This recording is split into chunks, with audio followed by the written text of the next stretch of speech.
Tsy ampy ary tsy maharaka ny isan'ny mpianatra ao anatin'ny kaomin'na Imeritsiatosika ny CEG ao Ambohijafy sy Imeritsiatosika.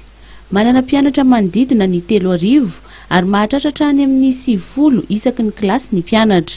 Manoloana io dia nanapa-kevitra ny iray aman-dren'ny mpianatra teo anivon'ny fokontany Ambohimanarivo sy ny tompon'andraikitra teo anivon'ny kaomina sy ny député-ny Arivonimamo Rakotomanjato Rodin namolavola tetikasa fananganana CEG fanampiny.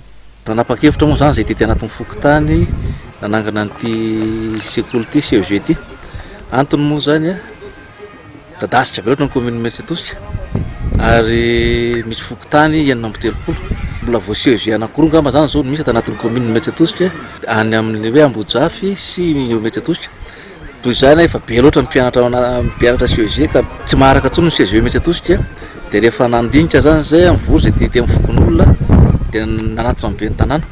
Dia nanapa-kevitra moa zany nazotoko ny be ny tanàna nantanina ny vahoaka teto hoe totsika angataka eny be ny tanàna nanangana CEG. Dia tapa-kevitra zany zay nanangana ny CEG tamin'ny fokontany Ambohimanarivo ty.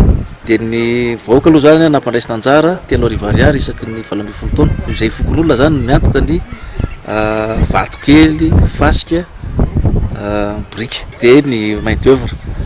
Dia isaorana be dia be moa zany ny kaomina aloha efa nanome tafo complet aloha zany zao dia ny kaomina no niantoka anazy. Dia ny be ny tanàna ihany koa moa zany nanampy anay izy zay nanome briky 10,000 isa miaraka amin'ny moellon izay nanaovana fototra 900 service angamba izay raha tsy diso ahako. Zao moa zany isaorana be dia be koa zany député Rakotomanjato Rodin moa zany zay député voafita tamin'ity faritra district Arivonimamo ty isaorana be dia be izy satria nanolotra an'ireo zavatra hoe antoka indray izy zany ny lalitra zay tsy vita io sy ny dalazy. Mizotra ny asa fandrenana ary nidina teny an-toerana nijery ny fizotry ny asa ny député Arivonimamo.